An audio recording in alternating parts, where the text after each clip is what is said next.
Y'all ready? The last hurrah.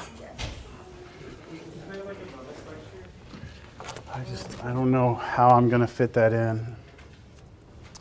Let me think about it over the weekend. The problem is I can't offer it to everyone. I mean, I can offer it to everyone, but not everyone can be there. So that shouldn't. That's why it's a bonus. Like, I know, but like they don't, like it won't affect like their grades or anything. there's some. Let me mute my microphone.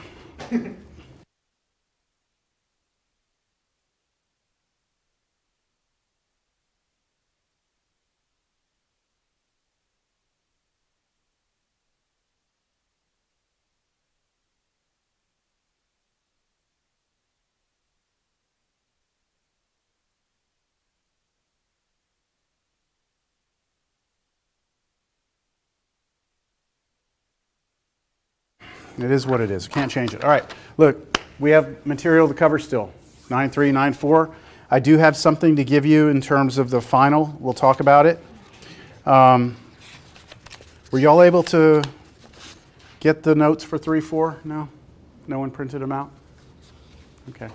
Well, I only have like 4 or 5 copies. I thought I had more, but they're going to be up on the board. Okay, but they're online. They're on Canvas. You can refer to them. 9.3, let's get going. 9.3 you printed out. 9.3 I did print out, yes, but 9.4 I did not. Yeah. Okay, so what we did last time is we started to introduce this idea of polar coordinates, right? And now what we want to do is look at functions that use polar coordinates. So we want to be able to draw things using polar coordinates.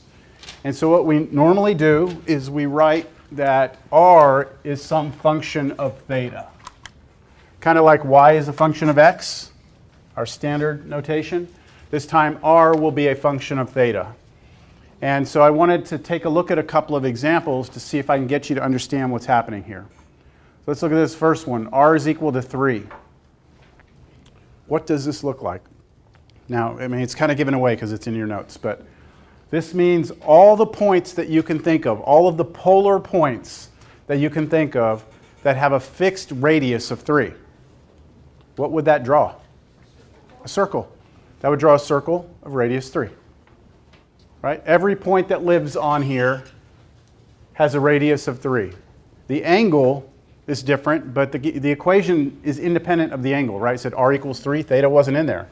So it's kind of, this is equivalent to back in Cartesian, if I were to have written something like y equals 3, you would have drawn a horizontal line like this. This is a constant function back in Cartesian. This is what a constant function would look like in polar. Now, what about if I wrote x equals 3 here? You draw a vertical line, right? What's going to happen if I come over here and I say theta is a constant? So what if I say theta is pi over 4? It'd be a diagonal because that means all the points that you can draw that have a fixed angle relative to the origin of pi over 4. The radius doesn't matter. So it's just like turn pi over 4 and then doesn't matter where you walk out. You can walk out that direction or go backwards. Make sense? Sure? Okay. Those are your constant functions. What we're interested in are things that are have a little more life to them than those. All right, so the first real good example is this one, r equals 2 cosine theta. So now your r does depend on theta, doesn't it? And so what I'm going to do to motivate what this looks like is to do a t-table. We're just going to make a good old-fashioned t-table over here. Our input here is theta, and our output is a point, right? Sorry, I can just do r. That's fine. Let's just do r. Our output is a radius, I should say. So let's just start off with some common angles. How about 0? This would be 2 cosine of 0. What is cosine of 0? 1, so this should be just 2, right? So now over here, I'm going to actually draw my graph. Now remember I showed you last class that you can have this like polar graph paper? Okay, let's make sure we understand what this means. We have a point. One point on our graph is the point 2, 0. Remember how I said last class the order matters? R goes first, then the angle, right? So I made a cool little thing today. This is my pointer. This right here is my angle. So I'm supposed to point in the direction of 0, right? And walk out how far? 2. So point in that direction, walk out 2. Here's 1, here's 2, and I draw a dot. All right? Now let's pick another angle. Something we're familiar with. How about pi over 4? We plug in pi over 4 here. 2 cosine pi over 4 would give us 2 cosine of pi over 4, root 2 over 2. So this is just root 2, right? Which is about 1.4 something. 1.414 something. Okay. So I come back over here. I'm in polar coordinates. I rotate by pi over 4, which is diagonal, isn't it? 45 degrees. And I walk out 1.414. Now, let me try and illustrate here. If I drew a circle, that would be the radius, like 2, right, kind of? So I shouldn't go that far. I should be short of that somewhere. So somewhere maybe around here. Got it? And let's pick another one. Let's not quite do pi over 2 yet. Let's do pi over 3. 2 cosine of pi over 3 would be 2 times, what is that, root 3 over 2? No. Yes, I'm up at, no. Sorry, sine, that's sine. 1/2. So where would I be? 1. So I'm going to walk out, I'm going to turn, rotate by 60 degrees, right? Pi over 3, which is, I don't know, about there? Good for you? And walk out 1, which is not quite as far as this, so I should be somewhere, I don't know, around here. It'd be better if I measured it out, okay? Then, let's do pi over 2. Where am I at pi over 2? So 2 cosine of pi over 2, which would be, cosine of pi over 2 is 0, right? So this is 0. So that means I rotate by pi over 2, which means I point straight up, and then I don't go anywhere. So that means it's the origin, right? Now, if I were to have plugged in more points, if I were to actually have plugged in more values in here and filled it in, what it would do is draw you the top half of the circle. That's what it would do. All right? Let's continue. Let's go past pi over 2. How about, what's something after pi over 2? An angle somewhere over here. How about, what's that? 3 pi over 4? Okay, I'll do that. 3 pi over 4. If I do 2 cosine of 3 pi over 4, that's 2 times cosine of 3 pi over 4 is negative root 2 over 2. So this should give you negative root 2, right? Negative root 2? Now this is the first time this has happened. So let's pay a little more attention to this one. This is actually the point, the polar point, negative root 2, 3 pi over 4. So if I rotate by 3 pi over 4, I'm supposed to walk out how far? Backwards 1.414. So I'm actually going to wind up down here somewhere. In fact, if I plug in any angle, right, like 3 pi over 4, if I plug in any angle that comes in quadrant 2 or 3, where am I going to be? I'll go backwards, won't I? I'll go backwards. Because cosine is always negative over here, isn't it? Cosine's negative here, cosine's negative here. So as I'm rotating through here, I'm always walking backwards, backwards, backwards, backwards. And if you did all this, what would happen is you'd fill in the bottom half of the circle, and you'd have that. Okay? Any questions? The polar equation for this circle is 2 cosine theta. Now, do you remember, I'm going to erase this, but do you remember in Cartesian what the equation of a circle is? What is the equation of a circle in Cartesian? Okay, x squared plus y squared is r squared. That is the equation of a circle, but this is a special one. This is a circle that's centered at the origin, right? What about just a general circle? This formula changes. Does this look familiar? That look familiar? This formula accounts for any shifting of your center. So if I try and convert this polar circle into a Cartesian circle, this should be what? What should my formula be here? What's my center of this circle? What's the center? HK, that's 1, 0, right? Everyone agree? So if I'm rewriting this formula, it should be x minus 1 squared plus y minus 0. So how about just y squared equals, do you know the radius of that circle? The radius.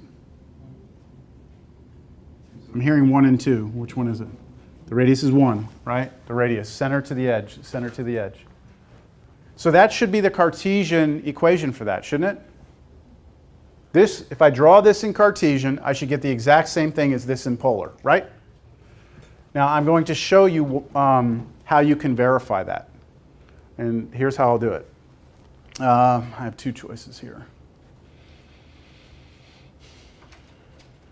Let's do it this way. Let's convert that one up there to this, all right? I'm going to convert that to this. So to do that, I just have to remember what my polar conversion equations are, and they're in your notes. There's the common, remember this is the goal, right? This is the goal. I'm going to erase it. The common formulas for polar and Cartesian are this. X squared plus y squared must equal r squared. The other one, x is r cosine theta. Y is r sine theta. And finally, theta is arctangent of y over x. Those are your master formulas from going back and forth between Cartesian and polar. I would like to somehow convert this to Cartesian. All right? So what I'm going to do this is I'm going to kind of look at that up there and go, let me see. What did I do? Yeah, I replaced this cosine theta with, I took cosine theta here and I isolated it, so I divided both sides by r. So cosine theta is x over r. So I do that. Now I'm going to multiply both sides by r. When I do that, get r squared equals 2x. Agree? Now, what's r squared? X squared plus y squared. At this point, I have converted the equation to Cartesian, because now everything is in terms of x and y. But it still doesn't look quite like that circle yet, does it? Doesn't look like that circle I erased, so I'm going to force it to happen. So watch me do this. Bring everything over to one side. Anyone have any idea of how I can force this to happen? Remember what I'm trying to get to. That's what I'm trying to get to, right? Complete the square? What? Yeah, complete the square. That's what I'm going to do. I'm going to complete the square right here. See these two terms? Complete the square. So remember how to complete the square? You take half of the number in front of x and square it, and then add it and subtract it. So what's half of the number in front of x? -1, square it. 1, so I'm going to add and subtract 1. So I take this, x squared minus 2x. Here comes the hidden 0, plus 1 minus 1. I still had there plus y squared equals 0. And the great thing is that these three things right there, guaranteed, are going to factor. And what do they factor to be? X minus 1 squared, right? And then you still have a minus 1, don't you? Take it to the other side. Check. Okay? I've verified that you can go from polar to Cartesian. Now, this is not always easy. If it's a circle, you can do it. But if it's something else, it's not always easy to go to Cartesian. I wonder how I would have gone the other way. This happens in Cal 3. You have the equation of a circle in Cartesian, and you want to try and go to polar. So how can I turn this into R2 cosine theta? Right? Make sense? So here's how I would do it. I would start here. I would expand like this. Okay? Then I would replace all my x's with r cosine theta, all my y's with r sine theta. So this is going to be replaced with r cosine theta, and I'm going to square it. So r squared cosine squared theta, right? Minus 2 times x, but x is r cosine theta, plus 1, right? Oh, you know what? Can I kill off the 1s? Can I kill those off? Subtract 1 from both sides. Right, gone, gone, yes? So I still have here on this side plus r squared sine squared theta, and then it's now equals 0, isn't it? Anyone see anything?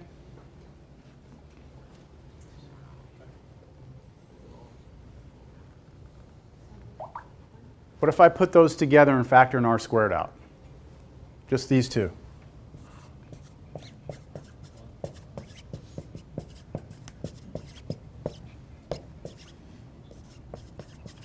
I just rearrange things, right? Just move this one over there, and then I factor out an r squared, and then this is your Pythagorean identity. That's 1. You just add that one over. Yep. So I'm going to have, well, no, it's multiplied. It's times r squared, right? So all that becomes is r squared minus 2r cosine theta equals 0, right? We're getting there. Factor an r out.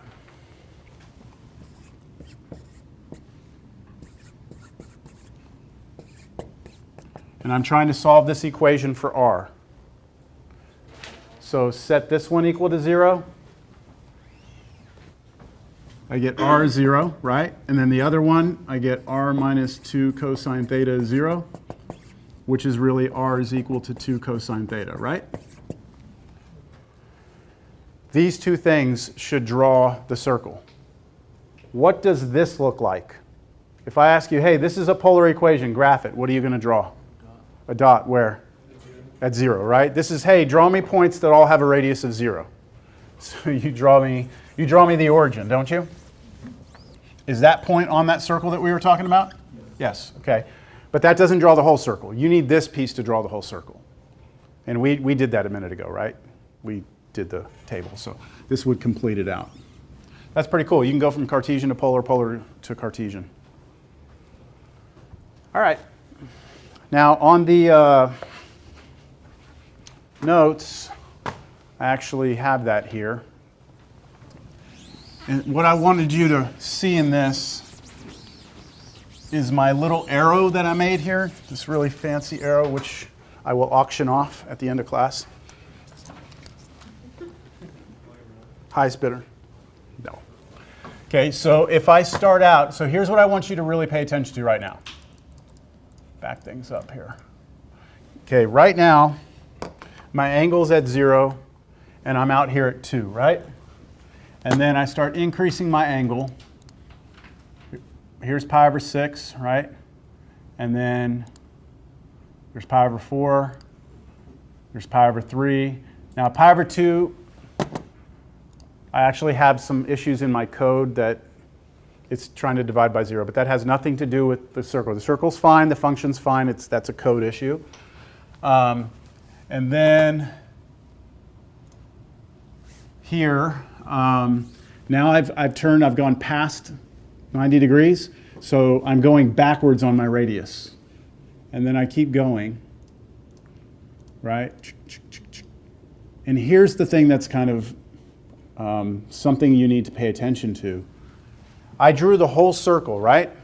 The whole circle has been drawn. And that theta only had to go from where to where? 0 to pi, right? I drew the whole circle on 0 pi. If I continue to change theta now and just keep going, what's it going to do? It's going to draw me another circle. So in 2 pi, I've actually drawn 2 circles on top of each other. You must pay attention to that. because if we're being asked to do the arc length, which is going to come in a little while, that would be the total, that would be the distance around this. You're going to have to do an integral, and you need to go from 0 to pi. If you go from 0 to 2 pi, you're actually going to get the arc length of 2 circles, but you may not think that. So pay attention to what's happening in the drawing, all right? Now, all of you last time were super excited when I showed you how you could use your calculators to graph parametrically. Well, if you have your calculator, break it out, go back to the mode button, and there's another mode on there called polar.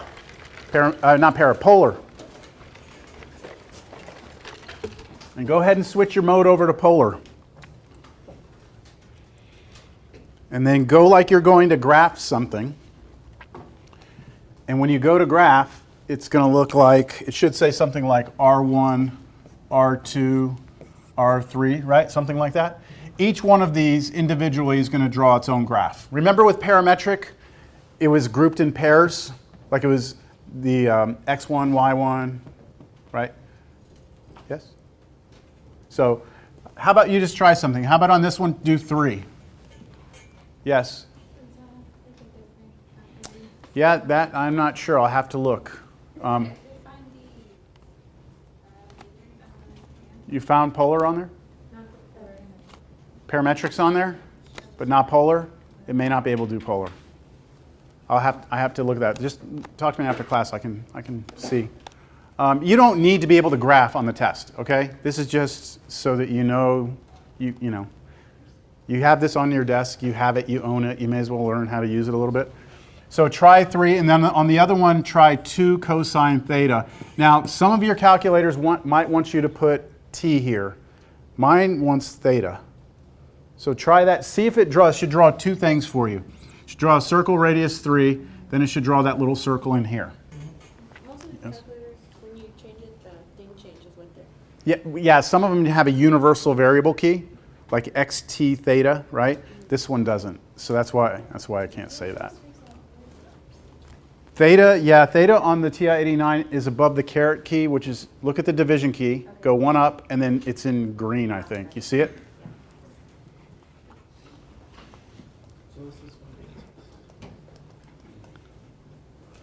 Okay, go to window. Let me see window. Yeah. Oh, it wants theta. Go back. That's really weird. Go back to window. Go to zoom. No, zoom here. Go standard 6. There it goes. You were zoomed in a weird way. And yours is actually, go zoom again and go zoom square. Yeah. Yeah, that looks like a circle now.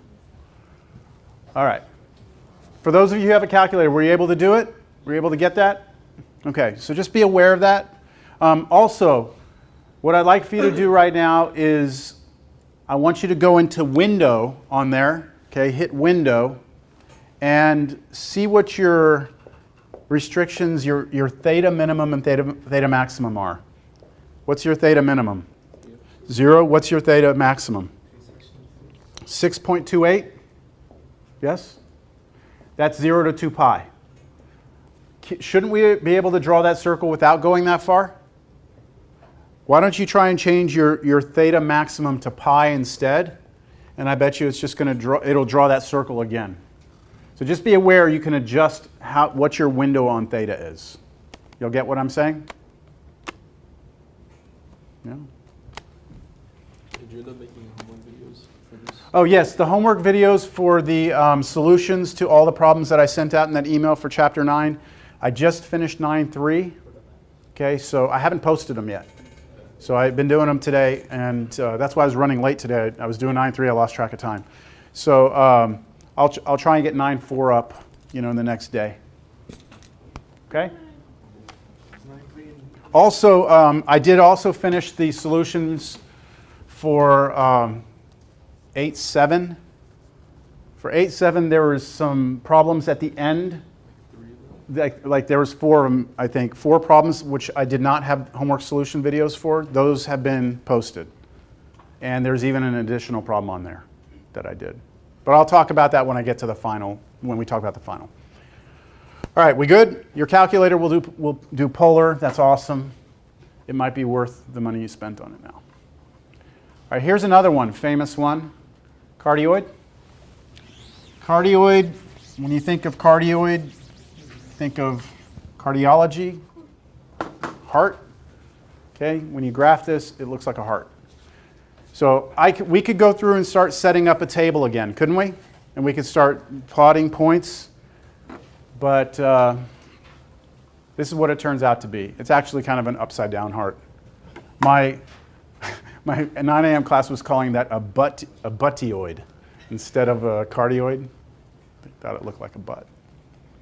Okay, whatever you want to call it. All right, so the graphs are weird. Let me look at this one. At theta is 0, here we are at 1, right? And then as we start to rotate around, see what it does. Goes up, starts going up, right? Comes back around, comes back around. So look at my angle. I'm at pi, right? Have I drawn the whole thing yet? Not yet. So now it keeps going, and then keeps going, and it looks like I draw the whole cardioid, but it takes an entire 2 pi to do it. Yeah? Let's look at this one.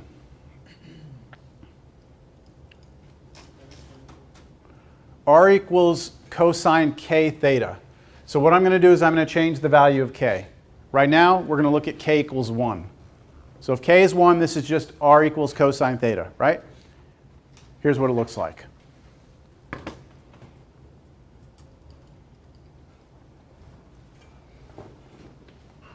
Whoa, whoa. There we go. Back it up. Okay, so if r equals cosine theta, it's a circle, but it's offset. You see that? Let's see what it takes to draw the whole thing. Pi, right? So think about it. If I go to 2 pi, it's going to draw the circle twice, yes? Okay, keep that in mind. Now I'm going to change it. Instead of this being r cosine theta, let's now look at r is cosine 2 theta. Whoa. Okay. So let's follow the path. Follow the dot. Ready? Start out, going up, coming down. Where now? So you think it's going to, it started out, so far it's done this. Now come back up. Uh-oh. Yep. It's coming down like this, right? And then when it comes back up, now it did this. And then it's going to go like this. And it's going to come back here. And then we'll be back where we started. And then it'll just repeat itself. But let's see how long it takes to do that. Remember, when k was 1, we did 2 circles between 0 and 2 pi, right?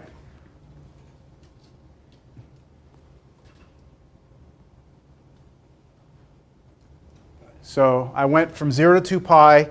It came all the way back to the beginning, right? It drew 4 leaves to this. They call these roses or flowers. So this is a 4-petaled flower. Why it's important to understand how it draws is because let's say that we want to start here from the beginning. What if we wanted to know the arc length? What if I wanted to know how long, what the length is of one outside perimeter of a petal, right? The distance around one petal? Then I would need to integrate from a certain place to a certain place. And you need to know when that petal starts getting drawn. So when would that petal that I highlighted there start getting drawn? Right there, right? That's where it starts getting drawn. And that's the angle pi over 4. And so now I start to draw it. And I finish drawing it at 3 pi over 4. So it takes me having my theta go between pi over 4 and 3 pi over 4 to draw a single petal. If you guess that it's something else, then you're going to be incorrect. Make sense? So it's good to understand how these things are being drawn. Let's change this to 3 theta. What do you think we're going to get? Think we're going to get more petals? Yeah? Let's back it up here. Back it up. Okay, here we go. Here comes 3. Oh. Okay. So let's see what happens. I start drawing, going around. Up. See it dip down again. Come back up. And then back around. And we're back to where we began at pi. That's what 1 theta did also, right? With 1 theta, I went around the circle twice. At 3 theta, I went around this 3-petaled thing twice in 2 pi. What do you think would happen with 4? We're going to have 8. And it'll draw the whole thing in 2 pi. Okay? And then we could, of course, just keep going with this. Oh, did I stop it at 5? Oh, I stopped it at 5. Oh, okay. Oh, well. But you imagine you get more petals, right? All right, now let's get to the calculus here. So last class we learned that if you could come up with parametric equations, we could find slopes of tangent lines, right? That's what we did last class.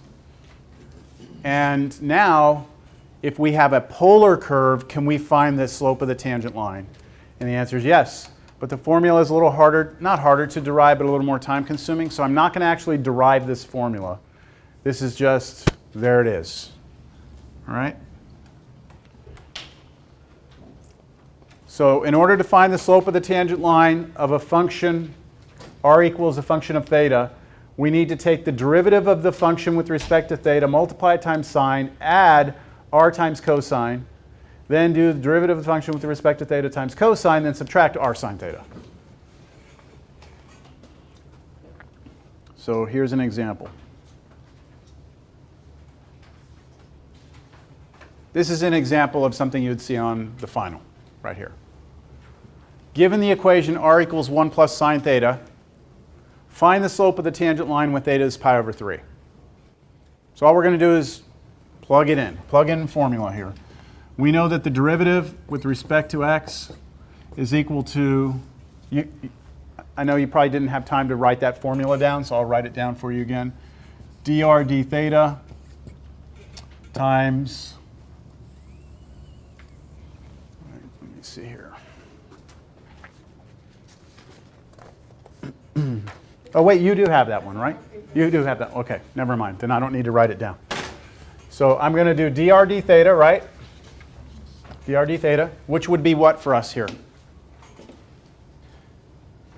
What's the derivative of our r function with respect to theta? Cosine theta. So it's cosine theta times, what does the formula say there? What is it? Sine theta. Then plus r, right? What's r? The function, 1 plus sine theta. So put it in parentheses. And then the formula says cosine theta. Does everyone see where those pieces come from? dr d theta is there, sine theta, plus r cosine theta. Now, dr d theta again, so cosine theta again, but this time cosine theta, and instead of plus minus, and then 1 plus sine theta. That doesn't change, that's r, but this is sine theta. There it is. There is your derivative. So you give me theta now, and I can tell you the slope of the tangent line, right? And that's what part A says. Hey, give me the slope of the tangent line at pi over 3. So you're just going to go in here and replace all your thetas with pi over 3. So part A, the slope of the tangent line at pi over 3 will be cosine pi over 3 times sine pi over 3 plus 1 plus sine pi over 3 times cosine pi over 3 all over cosine pi over 3, cosine pi over 3, minus 1 plus sine pi over 3 times sine pi over 3. I wrote that. I didn't have to write that, right? I wrote it because I knew you'd be figuring out what this stuff was going to be for me, right? Cosine of pi over 3 is 1/2. That's pi over 3. That has the ordered pair 1/2 root 3 over 2. Cosine is the x-coordinate. Sine is the y-coordinate. So cosine of pi over 3 is 1/2 times sine of pi over 3, which is root 3 over 2, plus 1 plus sine of pi over 3, which is root 3 over 2, and then cosine of pi over 3, which is 1/2. Then all of that over cosine of pi over 3, 1/2, but then another cosine of pi over 3, so 1/2, and then you're going to square it, yes? I don't know, please, how did you get the cosine times sine? Here, that's the formula on your formula sheet. What does the top left say on the formula? We had a negative answer. I don't know why. You've got a negative answer. Yeah. What's wrong with that? I don't know. You just don't like the. I like negative numbers. Okay. Yeah. You have to go and look at the picture of this, though, the drawing of this, right? Okay, so this is 1/4. Are we good with where that came from? Okay. And then minus 1 plus sine of pi over 3 was root 3 over 2, and then times root 3 over 2 again. And I don't have the patience for working that out. So that would give you some numerical answer, right? What did you get? Negative what? Negative 7.6? 0.76? Did you guys? You didn't do it? Okay. But it's something, right?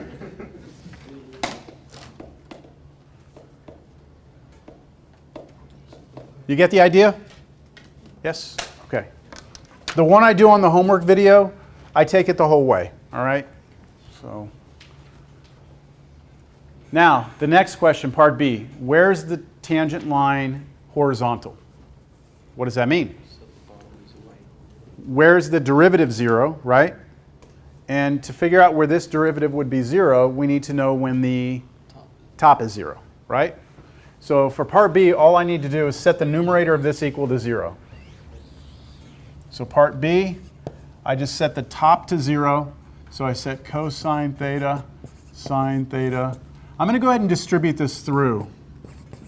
I'm going to clean this up just a little bit. What I meant by distribute it through is I just passed that cosine through that parenthesis there. I set that to 0.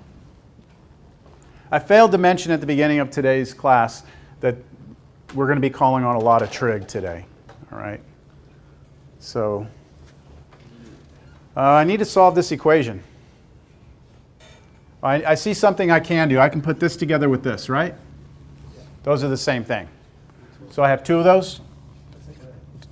2 sine theta, cosine theta. That is a half angle identity. It is. But you actually don't need it because to solve this trig equation from pre-cal, we can factor. What do these both have in common? Cosine theta. So I can pull out a common factor of cosine theta, which leaves me with 2 sine theta plus 1, like that. And now set each factor equal to 0. So if I set each factor to 0, I get cosine theta is 0, and the other equation is 2 sine theta plus 1 is 0. And let me solve for sine theta here. Sine theta is negative 1/2. Is that all right? Pre-cal time. Pre-cal time. When is cosine theta 0? Here at pi over 2 and here at 3 pi over 2, right? Those are two solutions, but there's an infinite number of solutions, right? There's an infinite number. So you have to go back and remember how to get general solutions for trig equations. The way I teach my students is you look at the solutions. Here they are. There's two of them, right? We got lucky because they're directly across from one another.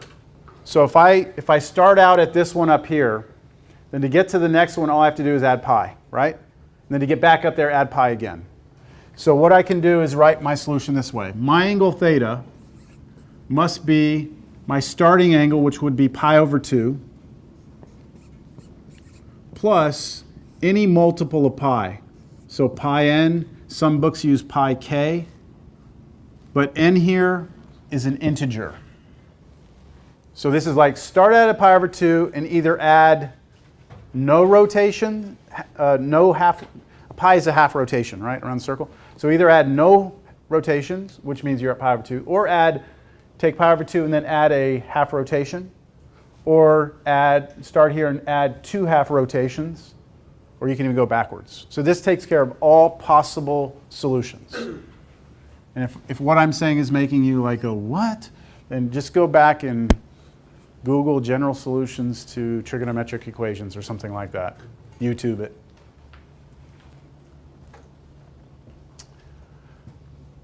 How about this? Sine theta is -1/2. So sine is the y coordinate, isn't it? Where's your y coordinate -1/2 on your unit circle? So 7 pi over 6 here and 11 pi over 6 here. Now, unfortunately, those are not directly across from each other. So you can't jump back and forth between the two. So you have to do 2 sets of general solutions. The first set is this one with 7 pi over 6. And then get back to it. So add 2 pi n. And then this one, which is 11 pi over 6. And then you got to get back to it, so 2 pi n again. So I have 3 sets of there's an infinite number of solutions in each of these 3 things, right? But if you were to actually graph this curve, right, it's going to start repeating itself, right? It's going to start just riding on top of itself over and over. We want to know where the tangent line is horizontal. We have an infinite number of solutions. So what we're going to do is we're just going to start plugging these in. We'll start with n is 0 on all these, plug them in and see what points we get. All right? So how about, I'm going to leave the derivative up here because I'm going to need it for part C. Because look at what it's asking. Where is the tangent line horizontal? It's not asking you what theta gives you horizontal tangent lines, right? It's saying where on the graph is your tangent line horizontal.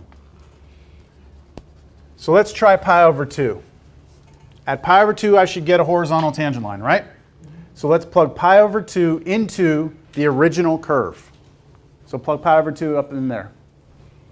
So at pi over 2, at theta is pi over 2. R is equal to 1 plus sine of pi over 2. Sine of pi over 2 is 1, right? So 1 plus 1 is 2. So if I look at this as a polar point, this is the polar point 2 pi over 2. That's a polar point, right? That means you aim pi over 2 and you walk up 2, put a dot there, that's on my curve. The slope of the tangent line there is horizontal. All right? Did we have the graph of that earlier?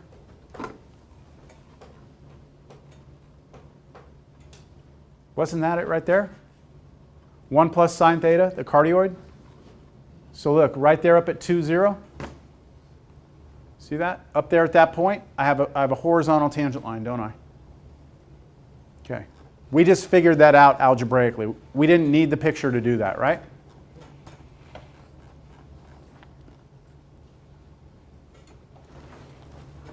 All right, that's not the only place. Now let's try this 7 pi over 6. At theta equals 7 pi over 6, r will be equal to 1 plus sine of 7 pi over 6. What is sine of 7 pi over 6?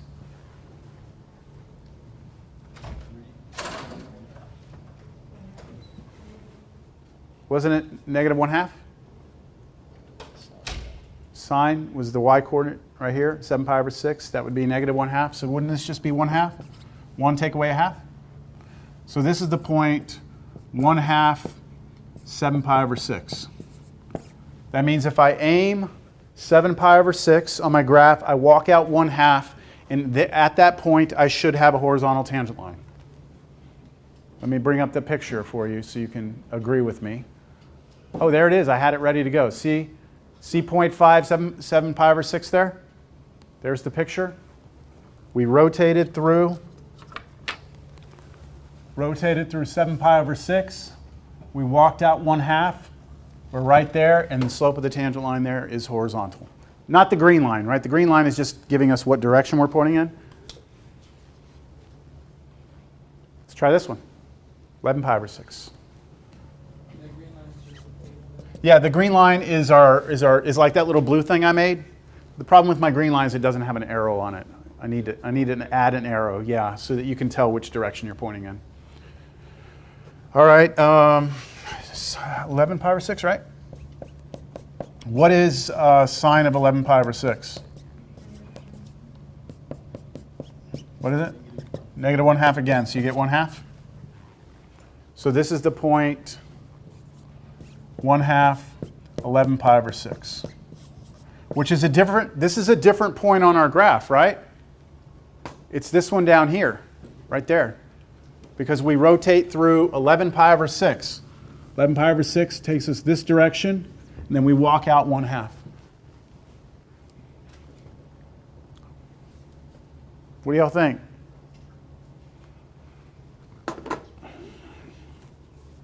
Y'all don't look as excited as I am, I guess. It's almost over. This is it. And we're almost there. Oh, you still have a test. Yeah, that's right. You have to take a final step. It's terrible, huh? We are done with part B. Part C. Yeah, because these are the only 3 points. If you were to like let n be 1 now, this would change. This angle would change, but you would be at the same angle. Like you would be pointed in the same direction. You'd walk out the same amount. Those are the only 3 points on the curve where you're going to have those horizontal tangent lines. Let's get our vertical tangent lines. How would you find vertical tangent lines? Part C. You're going to set the bottom to 0. You look at the derivative, you say, hey, where's the derivative undefined? So let's take that denominator. It's cosine squared theta. Let's distribute the sine through. Minus sine theta minus sine squared theta. Darn it. I wish that would have been plus sine squared theta. Don't you? Because then we could have Pythagorean identity that thing. I just distributed this sine through here and here. See, I'm looking at the denominator of the derivative, right? To figure out where it's undefined. So I'm looking to see where the denominator is 0. To figure out where they're horizontal, we set the top to 0. To figure out where they're vertical, we set the denominator to 0. Any ideas here? I know pre-cal was a long time ago.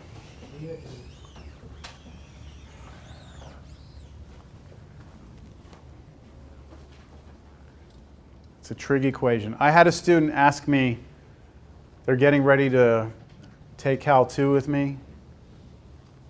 Yeah, they're going to be taking Cal 2, and they said, you know, what can I review to get ready for Cal 2? And I told them, one of the things I told them, in pre-cal, review your unit circle and review solving trigonometric equations. This is exactly what I'm talking about. So, we have any idea?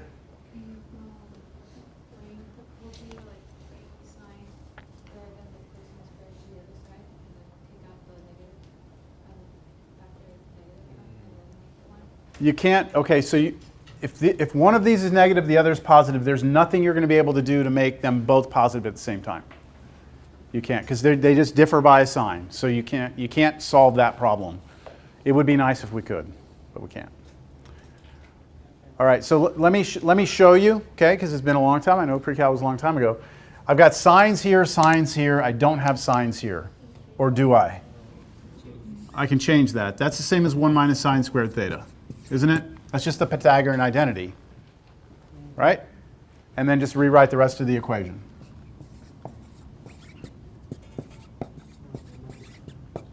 right? At least now I don't have cosines and sines mixed up. Now let me combine all my sine squareds together like like terms. So I would have negative 2 sine squared theta minus sine theta, and then I have plus 1 equals 0, right? Is that starting to look familiar? That's a quadratic, good.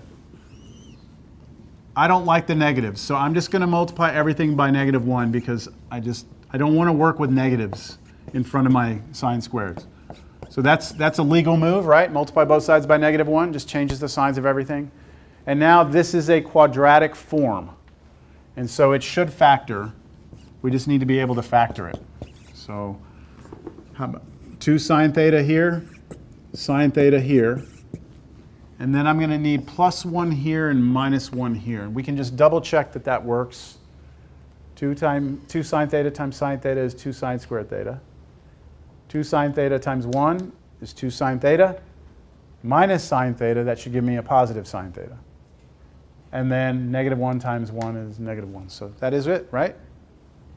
You remember seeing that ever? Yeah. Okay. Except we made them U. You did like a U substitution, yeah. Not the U substitution from integration, but a similar thing. Yeah, I'm just like assuming that we could do that now at some point. So now set each of these to 0. You should get sine is a half, sine theta is a half here. And over here you should get sine theta is negative 1. And then you have to get all your general solutions again. So where is sine theta a half? There and there? Pi over 6 and 5 pi over 6.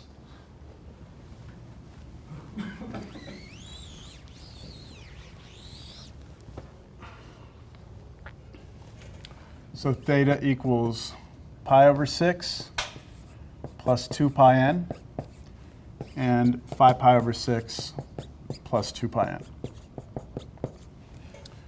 And what about this one? Sine is negative 1. Right there. 3 pi over 2. Plus 2 pi n again. And now you get to take those and plug those back into the original to find the points. Like the same thing we did before. You think you could handle that on your own? Okay. I'm going to let you handle it on your own.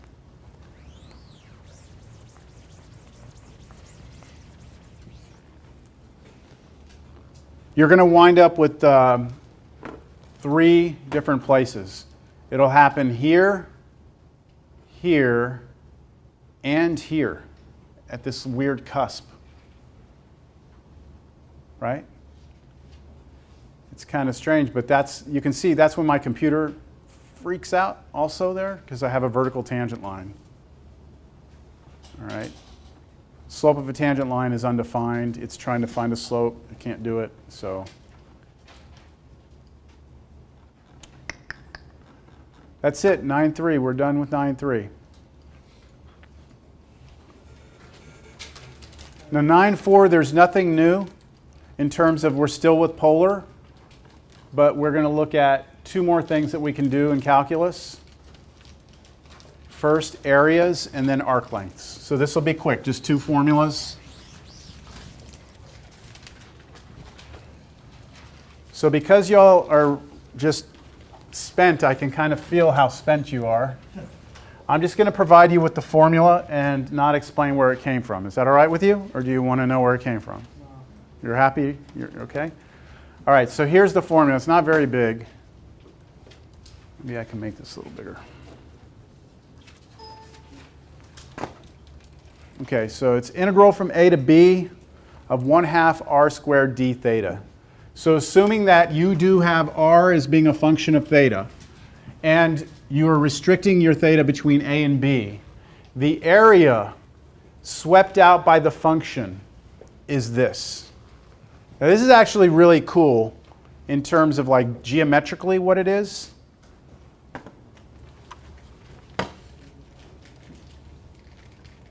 And we're way too big here. Let me get a little smaller here. So let's take this one right here. That's kind of like the example we started with, the first example that actually did something, right? If we wanted to know the area of, let's say, just that region right there, we can find it, all right? Which is a strange area. It's a strange sort of region to find the area of. All we would need to know is the angle we started at, the angle we ended at, and then we would do 1/2 r squared d theta, and that's it. So as long as you have the function, we're good to go. Make sense? Let me show you another one. How about this one right here? That was a pretty cool one, right? What if we wanted to know the area of one of those petals? Well, we could do that right there times 2, couldn't we? So what angle did this start at? 0, and what angle took us to here? 45, so pi over 4, and we'd be able to find that and then double it. We could also do this. We could go from pi over 4, here, let me back this one out. Okay, we could go from pi over 4 to where? That's 3 pi over 4, isn't it? So this angle right here is pi over 4 is where this thing started to draw it. And then when we came over here, it drew the backside, didn't it?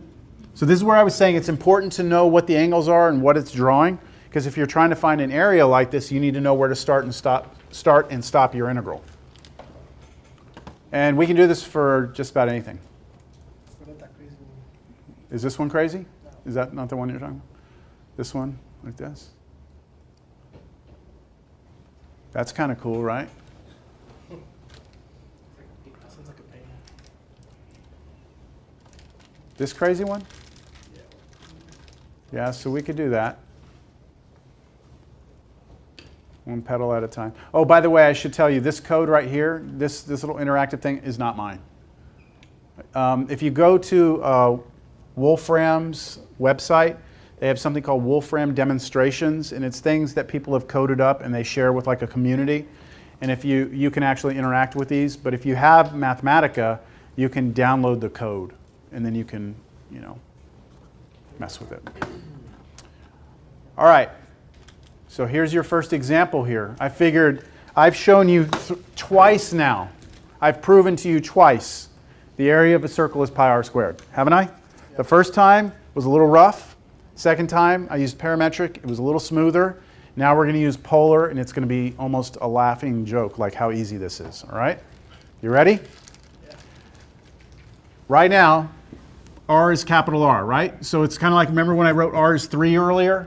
Fixed radius. Capital R is our fixed constant. What is the area of a circle of radius r? So we could draw this circle, radius capital R, by using this function, right? I just need to know what my theta needs to be, my restrictions on theta. So what would draw me just one of these circles? 0 to 2 pi, because this is not that one that's offset, right?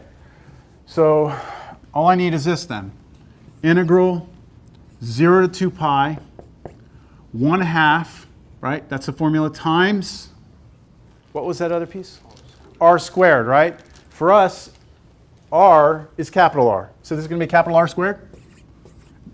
D theta. And that's it, right? That's the formula. But capital R is a constant. So capital R squared is a constant, 1/2 is a constant. So this is really 1/2 capital R squared integral 0 to 2 pi of 1 d theta.